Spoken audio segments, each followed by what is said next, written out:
Hola, Geek fans. Welcome back. It's that time again. It's 4:30. It's Friday. We're shooting at the luxurious Goodrich Studios International, and this is Geeks at the Movies. My name is Shane Goodrich. I'll be your host this evening, and joining me, as always, is our illustrious lead writer, the Mr. Jacob Desertels. What's going on, guys? We're going to start off the show with my favorite thing in the world.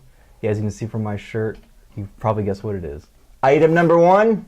It's Star Wars Celebration this weekend, and we got to see the our first new look at Rogue One of the behind the scenes. It's just like what they did with The Force Awakens at Comic-Con last year, where before they showed a trailer, they showed a behind the scenes look type of thing. And I liked it, but I'm just still really mad that we can get to see that trailer, because they showed it to the audience, and then they lied to us and told us it was going to be on ABC later that night, and it was just the same behind the scenes thing that they showed during the live stream. But after I got over that, the devastation. Yes, yeah. I was actually watching a live YouTube stream, and the guy's apologizing, saying, "I don't know what's going on. I'm not trying to scam you." Yeah. That's what they told me. Yeah. Everyone was trying to get a hold of this trailer and show it to people, but they couldn't do it.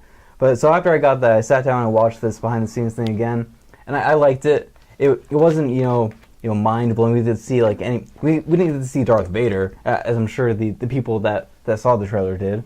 But we got to see more like war footage, and they actually started off the panel with this really cool thing. It was the crawl from Episode 4, and then the paragraph that was the Death Star plans were stolen by a group of rebels. It closed in on that, and then the music stopped, and then you just heard all this war noise, and then it stopped on that, and then the Empire theme played. It was pretty interesting.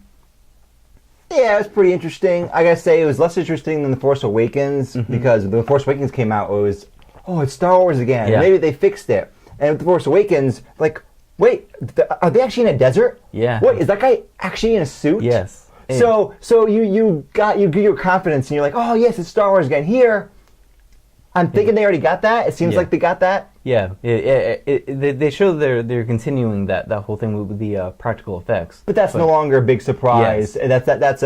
I expected that. If they did otherwise, I'd be frightened and horrified. Yes. So this was reassuring. It was cool. I'm not as big a Star Wars fan as you, but I'm pumped. I want to see it. Yeah, there wasn't any hidden Easter eggs or anything like that. There was one thing where it shows the main character running with something that looks like data tapes. In Episode 4, it says that the Death Star plans are in the form of data tapes.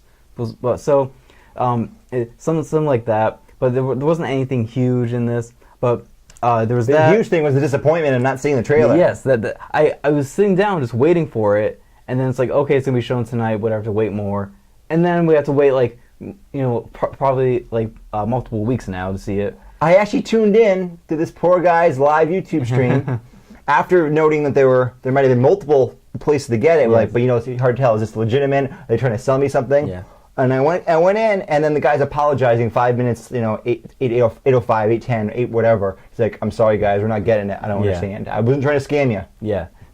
So Disney, they fucked up. And yeah, why wouldn't they release it? What? I know. What's their strategy? I don't know what their whole strategy is, but they must definitely have a lot better security than Comic-Con does, because everything gets leaked from Comic-Con, nothing gets leaked from Star Wars Celebration. But there was that, and then there was the poster. The poster was pretty cool. Everyone that was in the audience got one. I want one. But there was that, and then on the panel they also had all the stars from the movie, and this is a spoiler, so if you don't want anything spoiled from the movie, close your ears. But one of the actors, he said that Mads Mikkelsen? No, Donnie Yen's character dies, because he's like, what? Yeah, he was like, when this guy dies, I do something pretty crazy, and then Gwendolyn Christie, who was the host, he was like, I think we have to stop you there. I don't know what he was thinking. He was just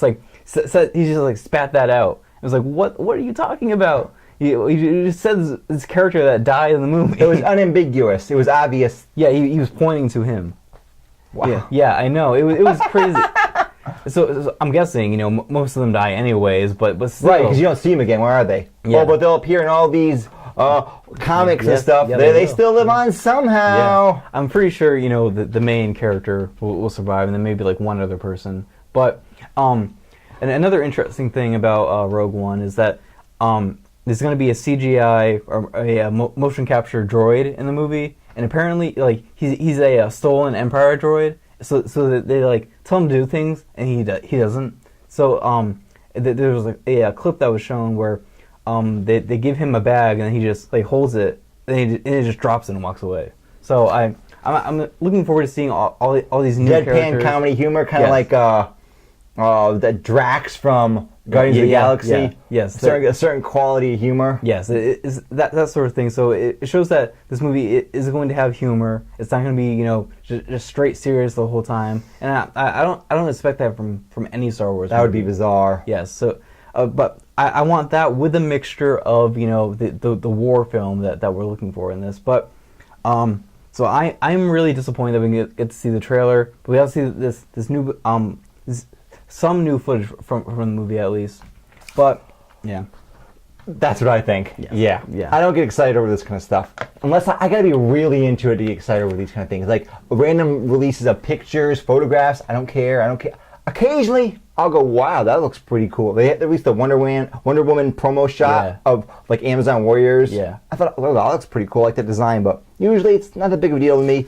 We will talk to you, though, when the trailer actually gets released, so we have something really to talk about. Let's now move on to item number 2 of the Geek News. The first image of Flash actor Keenan Lonsdale as the character of Kid Flash has been released ahead of the upcoming 3rd season of the show. Now I'm going to contradict myself. Yeah. Now, if I'm happy with the random picture, or don't care, or the little clip, or don't care, then it's like, yeah, it doesn't do anything for me. But in this case, I can't stand that. That thing looks terrible. You think it looks bad? Yeah, I hate it. It does look like it's straight out of the comic books. Like that's exactly what he looks like. Except he doesn't have the hair though. Yeah, I looked up images online. Sometimes he has like long hair and afro. Yes. It's just so bizarre how his suit's cut off there. Yeah, it definitely looks like something more from, if you've watched the show, something more from Earth 2 than the Earth 1. Yeah, Earth 1. But so I'm not sure what direction they're going to take. I'm going to get into a little bit of spoiler territory here. We haven't finished season 2 yet, but at the end of season 2, the Flash goes back and just messes up the timeline for some unexplained dumb reason. So it's going to be a different timeline in season 3. Maybe they'll fix everything. Fix Arrow that way. Yes, exactly. So.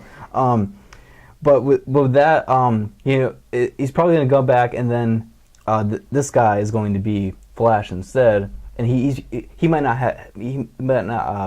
he probably won't have his powers at all at that point. But I don't know exactly what's going to happen in season 3, but I don't think it looks terrible. I think it looks okay, but not great either. I guess another thing I noticed is, I know they don't have a big budget, but the costumes look kind of cheap. But I just kind of come to accept that now. I've stopped watching Arrow. It's just, no, I'm sorry, I can't do it. I didn't finish Supergirl. It's just these lower budget superhero shows. I should say lower budget, but somehow they're just less well produced. Yeah. Like when you see the costuming for Daredevil or Jessica Jones, it always seems to me much more authentic, much more real, like it's actually in the real world, not like some person, hey, I'm dressed up as a character, look at me. And the other thing that I dislike about this image is there's another image where he's walking with another like Flash kind of dude, another speedster. All Flash fights are speedsters. It's just one big race. Yeah, it is. I saw this thing, and it was like all the speedsters that were on Flash through the first 2 seasons. It's like nine people. And now they're adding more. Yes. So yeah, there's a lot of people that run fast on the Flash, but I hate that, and I understand why they do that because it's difficult. They box himself into a corner, I feel, by making Flash too powerful. Yes. You shouldn't have made him that fast because then no one can realistically beat him. So they have to have other speed. It makes it. Yes. Yeah. Because you have characters like Gorilla Grodd in there. He's really slow. So how is he going to realistically fight the Flash? Right. And of course, in the show, they cheat. Yes. So all the time, Flash, in one instance, can do amazing, astonishing things. Yeah. In another instance, can get punched in the face by some dude. Yes. They cheat all the time in that show, and I'm a really big fan of the Flash.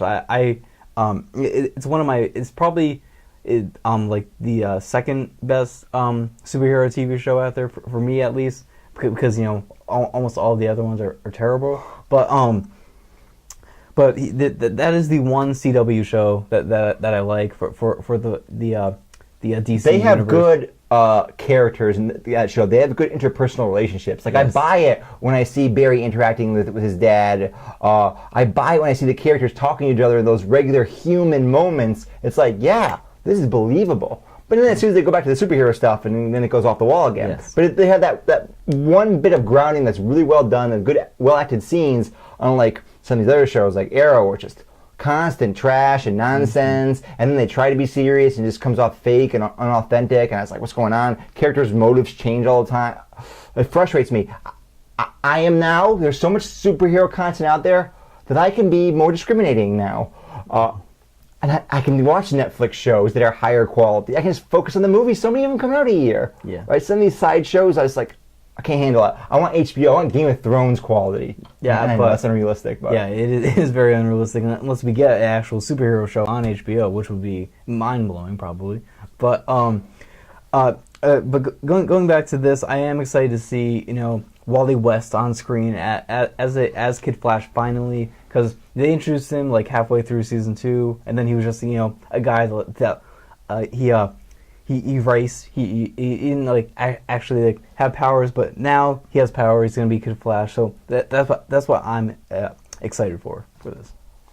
This doesn't really affect my opinion of the show so much. It bothers me about the repetition of the speedsters, and the design is not cool. It's not that great for me, but yeah, it fits the show. Let's move on. Now let's move on to item number 3. According to a report from Variety, Fox has ordered a pilot for a currently untitled X-Men TV series centered around a family who takes refuge from the government with an underground network of mutants after discovering their children have mutant abilities.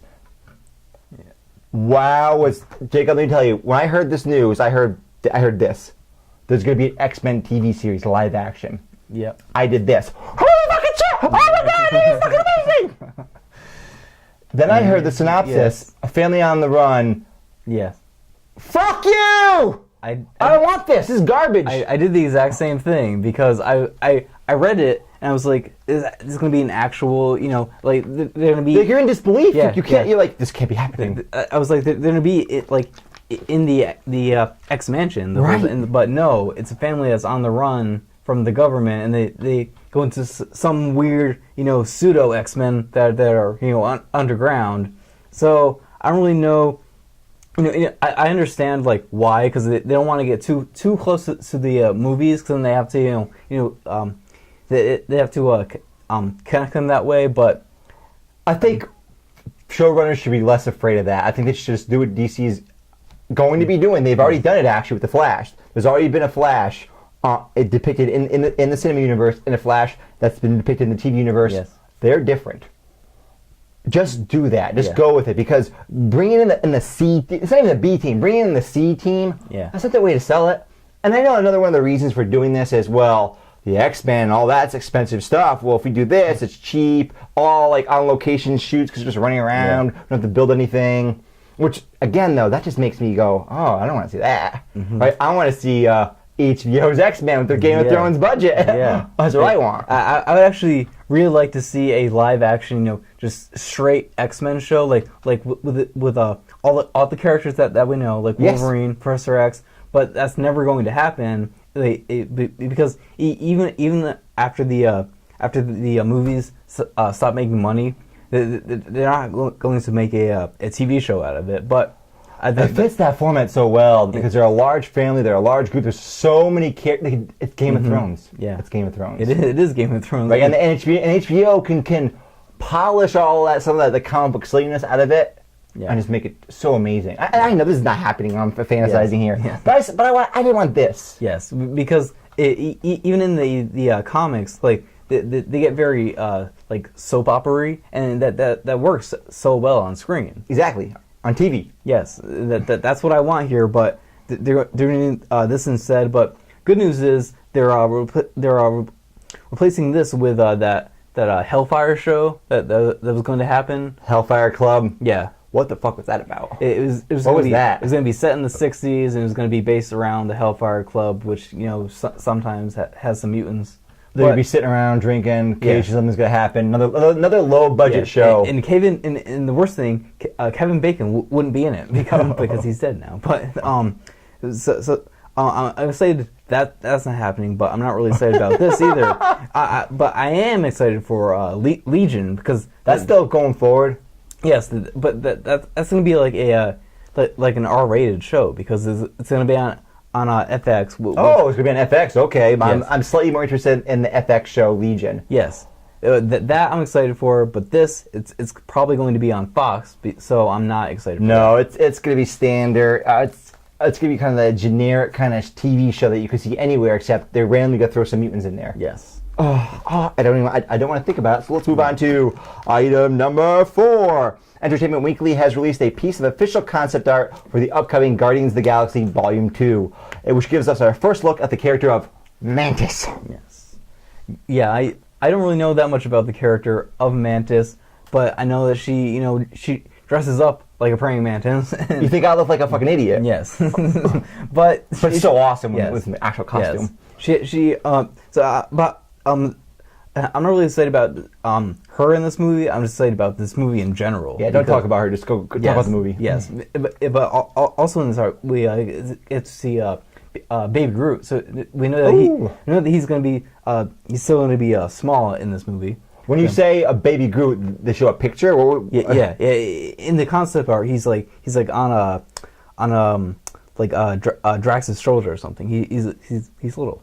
He's just like a little tiny Groot. But maybe that, I'm not sure if that's an indication that he'll be small the whole movie, though, right? Yeah, that'd be boring. Yeah. Not the whole movie, but probably for the first third of the movie. That would mean it starts soon after the end of the last one. Yeah. But maybe I'm reading too much into that. I don't know. Yeah. There's concept art. Yeah. I mean, I don't know. I didn't know anything about Guardians of the Galaxy beforehand. I wasn't that interested, except it was part of Marvel. So I'm like, well, it's part of Marvel. I gotta go see it. It's the MCU. It was awesome. I'm really excited about Guardians of the Galaxy 2. They're gonna have Mantis in it. I mean, yes, they're gonna have Mantis. They're going to have we're going to get to see who is Star-Lord's father in this movie. So I'm excited about that, and I'm also excited to see more of Thanos in this movie, because we know that he's going to be the overall villain for the Avengers and Infinity Wars. So I'm excited to see what type of role he's going to be in this, because we know that Drax wants to kill him. I'm assuming they're going to seed more of that story in Guardians of the Galaxy Volume 2. Yes, and there was also some weird behind the scenes thing that was set on Earth, though. Like it was a Earth setting for this movie. So Guardians of the Galaxy starts on Earth. Yeah, it's probably going to be a flashback type of thing. But I hope that we get to see a lot of the backgrounds for all the other characters, because we get to see the raccoon is what I want to know. How did that? Some sort of freak experiment was going on with him. Yeah, he said he got put together. He got taken apart and put together multiple times throughout his life. So yeah, I'm excited to see that. I actually want to know what Groot's origin is too, because I don't know what's going on with him. But. I loved Groot. I loved all the characters in the show. I thought they're all great. The chemistry was good. It was exciting. When we get more news, we'll talk to you about it more. But we're just pumped to see it. Yes. Right.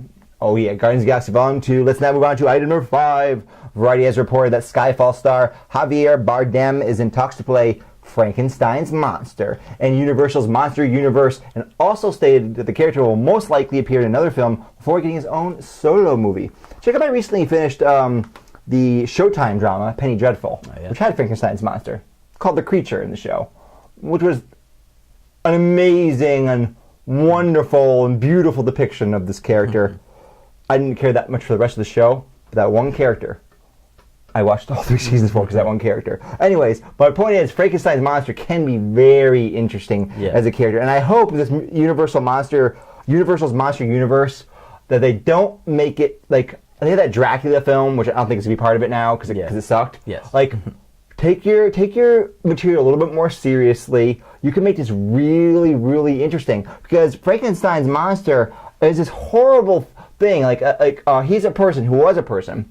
He died, and these pieces of other people put back together, and he's kind of like RoboCop, where, wait, does he still have memories of who he was? Yeah. What does he long for? He's not just a mindless, brutal killing machine, but that's what some people think he is. Yes. They shun him, that he's an outcast. So I want these Universal's Monster Universe films to be a little more in depth. Yes. I'm thinking that I don't think they could do that, though. Yeah, I think that they actually are going to try to do that because of try is not the same as doing it. It's because of the talent that they have behind it. Because I can't remember the name of the actress, but they have the she was the assassin with sword legs in Kingsman. She's playing as the mummy in the Mummy movie, and they have Tom Cruise in that, and then they have Russell Crowe as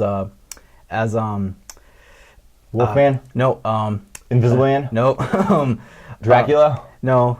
The two people. Dr. Jekyll and Mr. Hyde. Yes, him in there, and then they have who also was in Penny Dreadful. Yes, and then they have Javier Bardem as Frankenstein. So I'm really excited about that, but it is probably going to be more, action based, and they're probably going to want to bring all of them together in some weird mashup movie. But this could be really cool, and I am afraid it's going to be really dumb. Yes, but I because of that whole Dracula Undead or Told movie, I think that they hopefully learned from that, because they decided to make that part of it at the. Did you see that? No, but I heard it was awful. It's terrible. Yes, they decided to make that part of the universe at the last, after the fact. Yeah, and then they're like, never mind, that's awful. So it was Dracula as superhero, and it made no sense, because they show him he's so powerful he can destroy whole armies with his whatever the fuck powers. And then suddenly near the end of the movie, some guy's throwing some silver change at him or something. Oh my god! It's really dumb. It's really annoying. Do Francis Ford Coppola's Dracula? That Victorian Gothic. Yes. I want Dracula low key. More low key. Yeah, I want Dracula as a monster. That's what I am him as. And I'm hoping that they're going to do that with a Frankenstein's monster and the Mummy, and they're all tragic characters. Yes. If you look at them in a certain perspective, right? They're not gonna do. I don't know why I'm even talking about this. I just can't see it happening. I would love if they did it, though. I would love it too, but we have to see how the Mummy turns out, because that's going to be the first one. Okay. So I think it's coming out next year, because they're filming now. So we'll see how that turns out. But that will set the tone. Yes, but they have a lot of really good talent already behind it. But another interesting thing is that Frankenstein's monsters are going to appear in another movie first. So I don't know what movie that would be, but you can shove him in anything. Have him be like a probably the Mummy would not make so much sense. Yeah. Maybe Dr. Jekyll and Mr. Hyde. Yeah, because a lot of those characters are all these Victorian monster origins, like the case of Penny Dreadful. I had all those classic characters. I had Dr. Jekyll and Mr. Hyde. I had Dracula, the Wolfman, and all those people. Yeah. So you could just have them in London or whatever. It would probably be like a after credit scene too, something like that. Because they're trying so hard to do the cinematic universe thing, but we'll see how it turns out. I'm not excited, but I could be. Yeah. Now let's move on to the part of the show that I like to call Geek Talk. Oh, he cheated. He cheated. Yes, I did. I saw it coming. I even was charging it up. You heard that? Yes.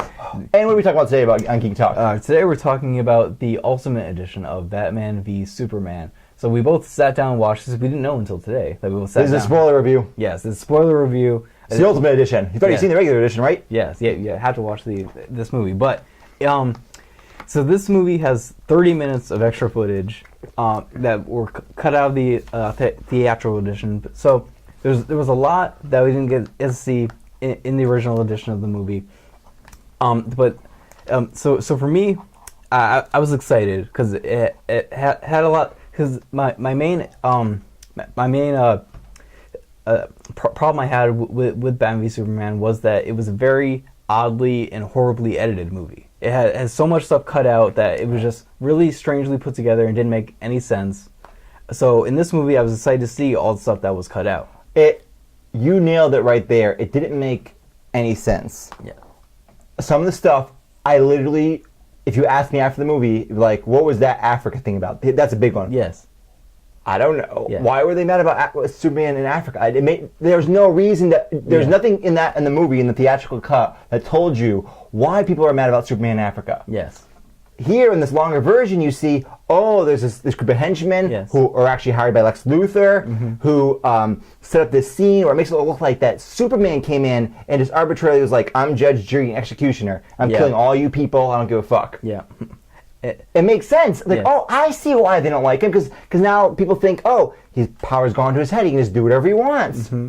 And they had a character that they showed in like one scene in the theatrical edition that was like throughout like the first half of the movie in this edition that they had a lot of different characters that you didn't see much. I mean, one character they didn't have. Yeah. So Lois is Lane's forensic expert. Yes, she doesn't even exist. Yeah, she was played by Jenna Malone. Jenna Malone. Yes. So she didn't exist. Other characters like Jimmy Olsen were never named. But now he's named. In the African scene, there's the woman there that testifies in Congress. Yes, she has multiple more scenes. And now you understand her motivation. She's actually lying. She's being paid off. Yeah. And Lex Luthor's plan now makes more sense to me. Now I'm like, wait a second. He's been pulling strings all the way back. Yes. Another big gap filler. Clark Kent. Holy shit. Clark Kent's in this movie. And he's doing, guess what he's doing? He's doing journalism. Oh my God, no. Yeah, he's actually being a journalist. Holy shit. He actually goes out and interviews people. Yes. And same with his freaking girlfriend there. Yeah. Lois Lane's now all, oh my God, help me. She's at the end. But in the middle, she actually does journalism and detective work and is uncovering this plan. And it makes so much more sense now that all these details were cut out and you're just like, what is Lois doing? Why is Clark so angry? What? And the big thing for me was the whole courthouse scene, where the Capitol building scene, where that blew up, and Clark's all upset because he didn't see the bomb. And in this movie, they explained that the wheelchair was lined with lead, so he couldn't see it.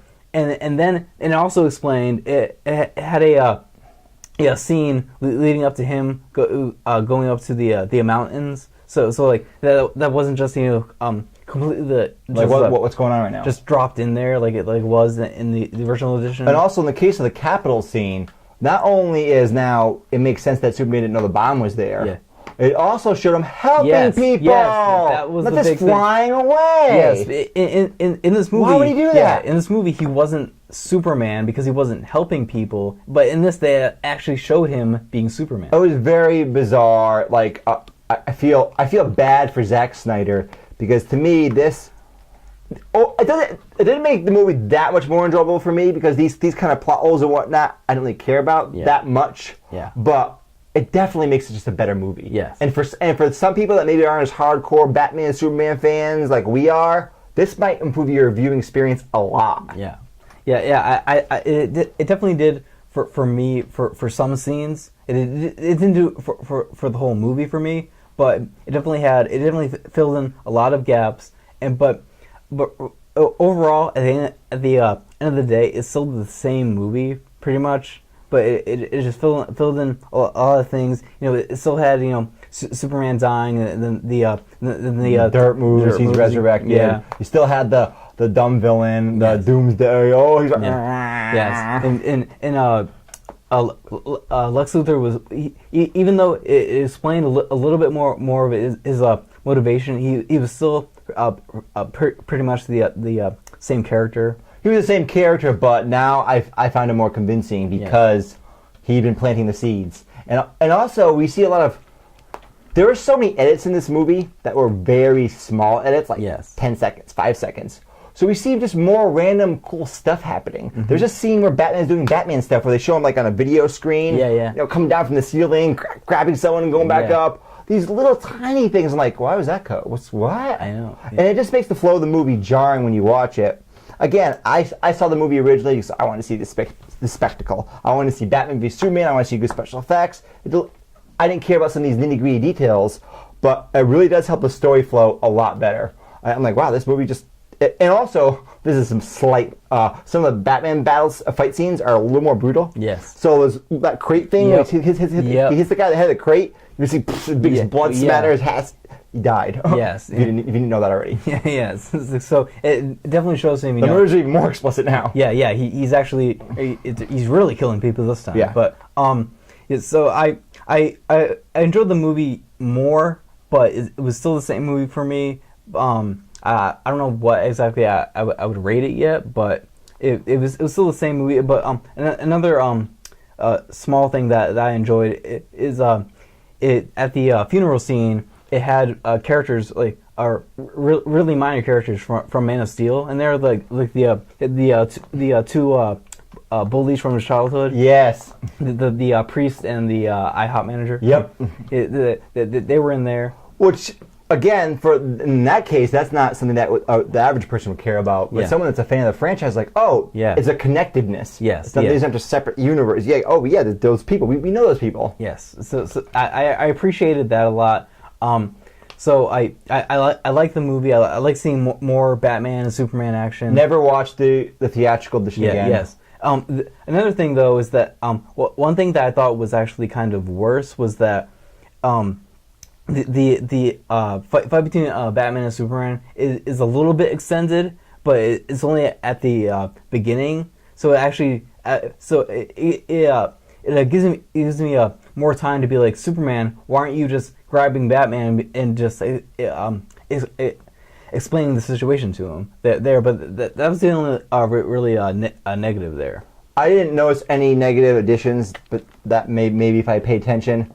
I did think, though, that they could have made more positive changes by cutting some stuff out. Yeah. Some little odd scenes here or there. But regardless, this was cool. This is the definitive version of Batman v Superman. Zack Snyder should not get panned nearly as much as he did. Yeah. This movie is pretty good. I already liked the movie before, and now it's just a better movie. It just fits together better. So if you already like Batman v Superman, go watch it again. If you're like, this was a confusing mess, hey, maybe give this a try. You might like it a lot more. Because some people, this is really a different movie to them. Yeah. I've heard a number of people say, actually use the term, this is night and day for me. This is like, 3 points difference. This was a 6, this is a 9.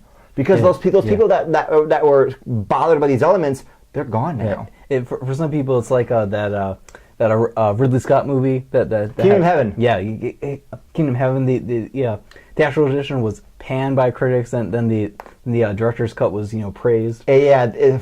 Again, in Kingdom Heaven, they also eliminated a whole character that was in multiple scenes. It was bizarre stuff. But what are you going to do? Studios do this kind of thing. Hopefully they learn the lesson. Maybe they won't be so hard on Zack Snyder, because a lot of people bashing Zack Snyder, they need to get him out of the DC cinematic universe. For me, I like the 2 movies they did, and they're in the style I like. Because there's some roughness, but I really enjoy those movies. I don't want to get rid of them. Yeah, I still want to get rid of him, but after he directs Justice League. Even now that you've seen his version. Yes, because I still didn't love the movie. I enjoyed it. I still liked it, but I didn't love it. So after he directs Justice League, I still want him involved, but I don't want him directing anymore. Fair enough. That's just me. Fair enough.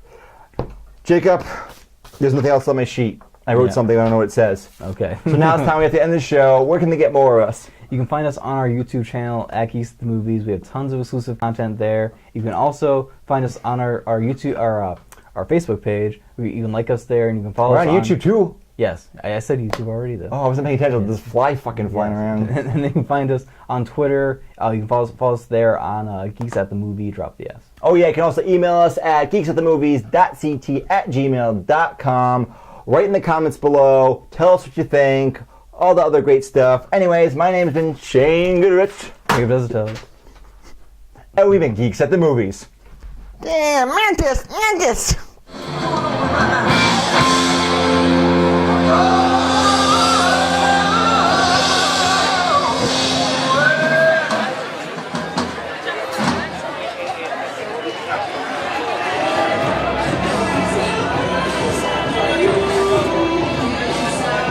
Don't move, don't move.